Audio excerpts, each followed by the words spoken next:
Hello readers, હું દીપક. હું દિલ્હીના સરિતા વિહારમાં રહું છું. હું સેક્સી વાર્તાનો ખૂબ મોટો ફેન છું. મને અહીંયા થોડી વાર્તાઓ ખોટી લાગી અને થોડી મને ખૂબ વધારે ગમી. આ મારી પહેલી વાર્તા છે.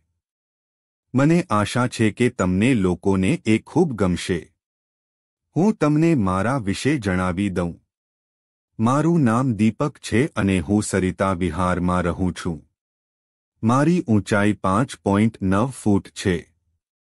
કલર કાળો છે અને બોડી નોર્મલ છે. મારા નાગરાજની સાઇઝ 7 ઇંચ લંબાઈ અને 2.5 ઇંચ જાડો છે, જે કોઈ પણ લેડી કે ભાભીને ખુશ કરી શકે છે. અને હવે વાર્તા પર આવીએ. આ વાર્તા દીપા નામની છોકરીના વિશે છે. એ દેખાવમાં ખૂબ ક્યુટ છે.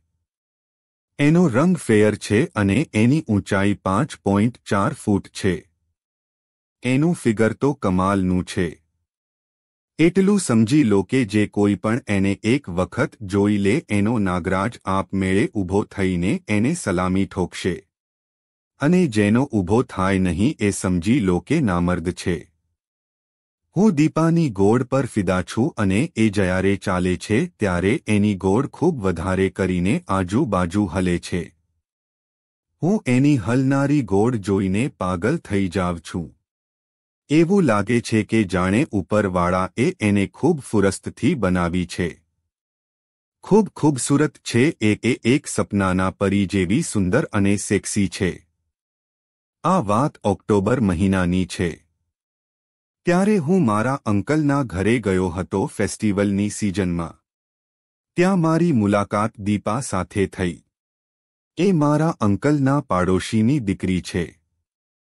હું તો એને પહેલી વાર જોઈને જ ફિદા થઈ ગયો હતો અને એને જોઈને મારો નાગરાજ જોર-જોરથી ઉહળવા લાગ્યો હતો. મને એને ખોદવાનું મન થઈ ગયું હતું. મેં મનમાં વિચાર્યું કે હું એને ખોદીને જ રહીશ, પછી ભલે કંઈ પણ થઈ જાય અને કંઈ પણ કરવું પડે એને ખોદવા માટે.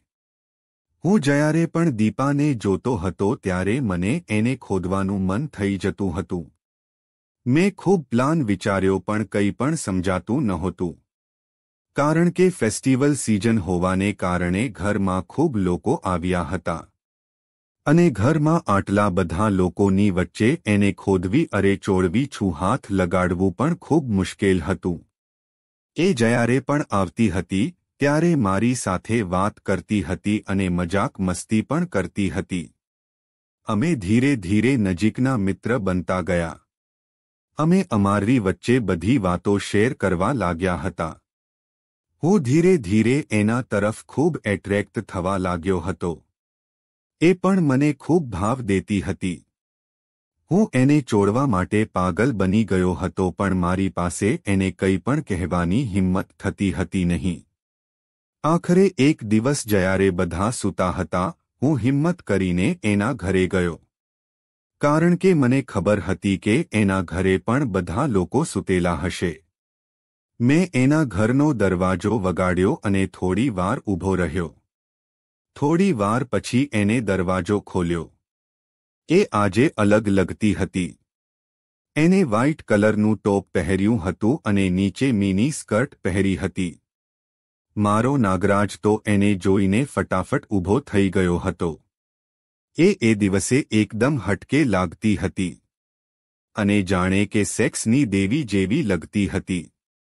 ત્યારે મારું બધું ધ્યાન એના સંતરા અને એની સેક્સી ગોળ પર હતું અને હું મનમાં વિચારતો હતો કે એને કેમ કરીને ગરમ કરવી જોઈએ.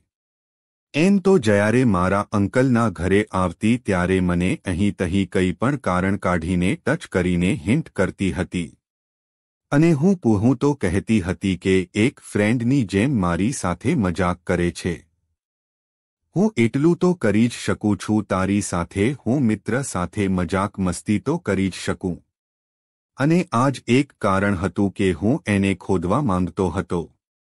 મસ્તીમાં એ મારો નાગરાજ પણ ટચ કરી લેતી હતી. અને ક્યારેક મારો નાગરાજ પકડીને એના સંતરા પર ટચ કરતી હતી. પછી એને મને અંદર બોલાવ્યો અને હું અંદર ચાલ્યો ગયો. અમે થોડી વાર માટે અહીં તહીંની વાતો કરી અને પછી દીપાએ મને પૂછ્યું કે કેમ અત્યારે આવવાનું થયું. તો મેં કહ્યું કેમ હું મારા ફ્રેન્ડને મળવા પણ આવી ના શકું. તો એ હસતા બોલી કેમ નહીં જરૂર આવી શકે છે અને એમ કહેતા એને એના ઘરનો દરવાજો બંધ કરી નાખ્યો. હું એના સોફા પર જઈને બેસી ગયો અને એ પણ દરવાજો બંધ કરીને મારી સાથે સોફા પર આવીને બેસી ગઈ. એ સમયે મને અંદરથી ફિલિંગ આવવા લાગી અને એમ લાગતું હતું કે આજે તો આ ખોદાઈ જશે. એને મને કહ્યું સોરી કોફી મળી શકશે નહીં. ઘરમાં દૂધ ખતમ થઈ ગયું છે.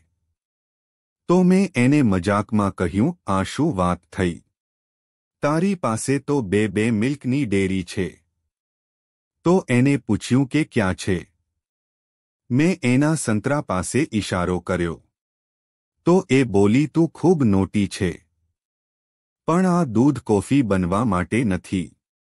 પછી હું મોબાઈલમાં મારી ફેમિલી પીક બતાડવા લાગ્યો અને એ જોતા જોતા મારા બધાથી નાના ભાઈની નહાતી વખતની એકદમ નાગી પીક આવી ગઈ.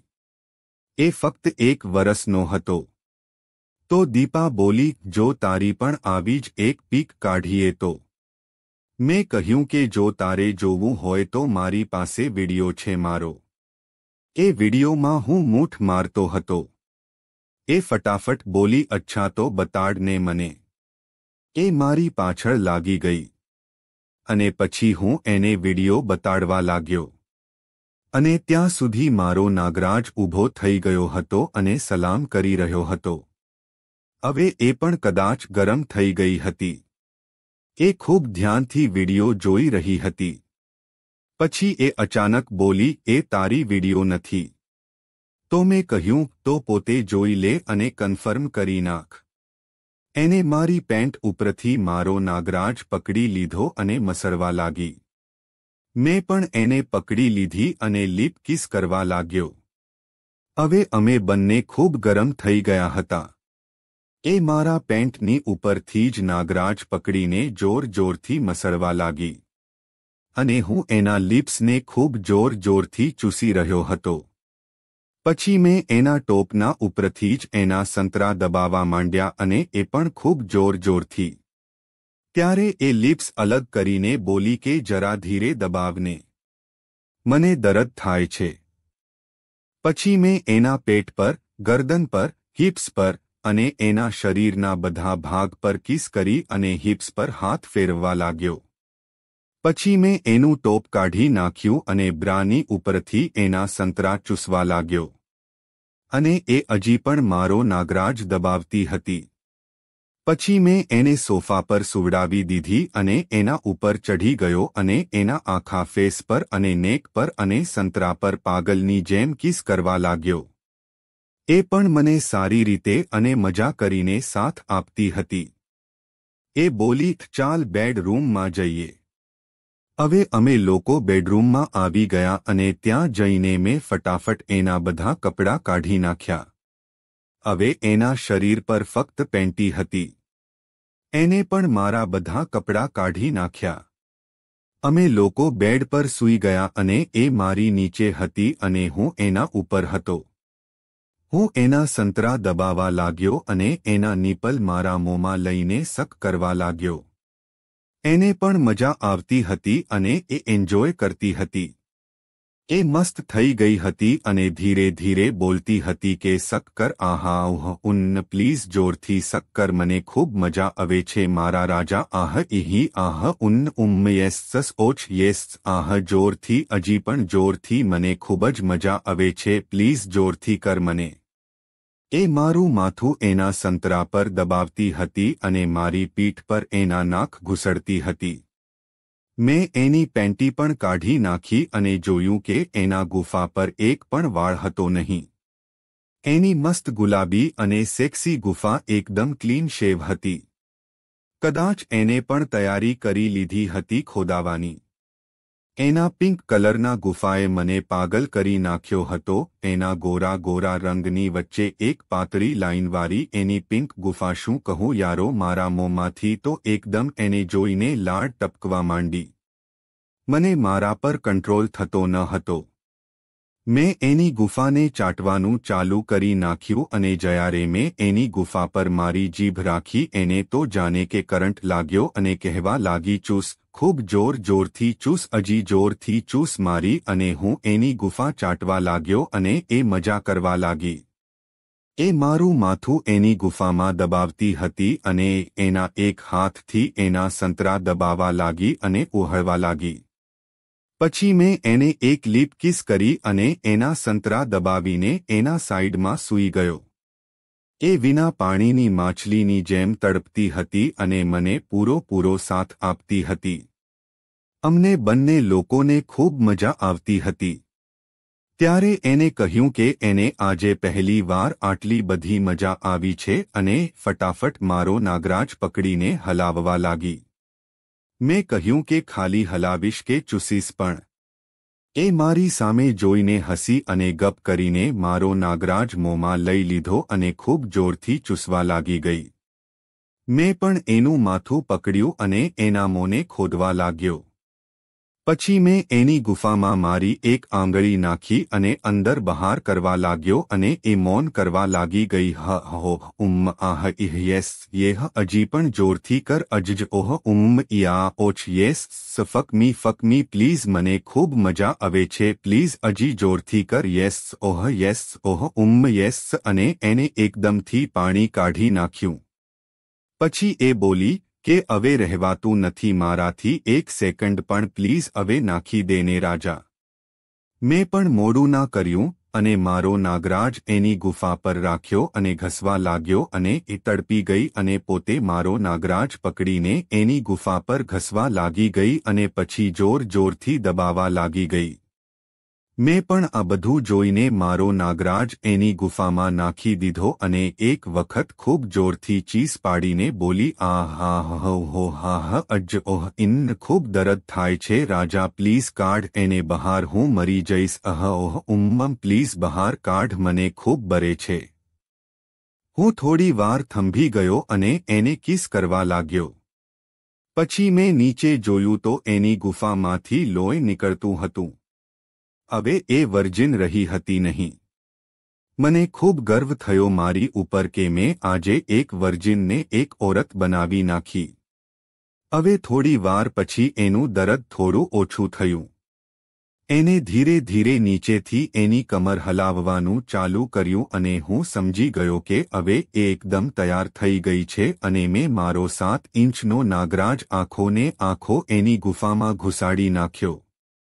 આ વખતે એ ખૂબ વધારે જોરથી ચીસ પાડીને બોલી કે હું મારી ગઈ, પ્લીઝ બસ કર મને, પ્લીઝ નહીં, પણ મેં આ વખતે જરા પણ દયા ના કરી અને એને નાદન શોટ મારવા લાગ્યો. અને એ ઓહ મારી ગઈ હું, પ્લીઝ.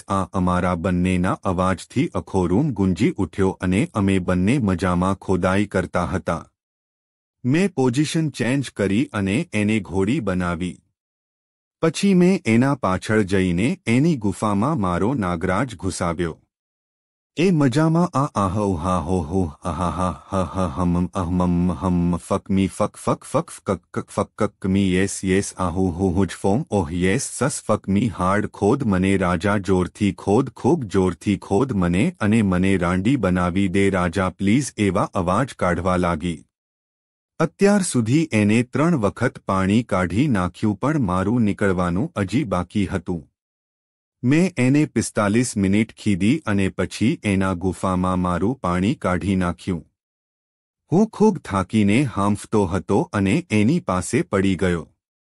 એ મને જોરથી કિસ કરવા લાગી અને કહ્યું, મને આવી મજા આજ સુધી ક્યારે પણ આવી નથી. હવે તું મને રોજ ખોદજે. હું આજથી ફક્ત તારી છું. આ સાંભળીને મને ખૂબ આનંદ થતો હતો અને મેં એને કિસ કરવાનું ચાલુ કર્યું. હવે સાંજ પડી ગઈ હતી અને બધાનો ઉઠવાનો સમય પણ થઈ ગયો હતો. અમે અમારા કપડાં પહેર્યા અને હું ત્યાંથી ફટાફટ નીકળીને મારી ઘરે આવી ગયો. એ પછી હું જ્યાં સુધી ત્યાં રહ્યો મેં એને રોજ ખોદી. મારી કથા તમને ખૂબ ગમી હશે. મારાથી કંઈ પણ ભૂલ થઈ ગઈ હોય તો મને માફ કરજો. મેં મારા જીવનમાં જે થયું એ જ આ કથામાં કહ્યું છે.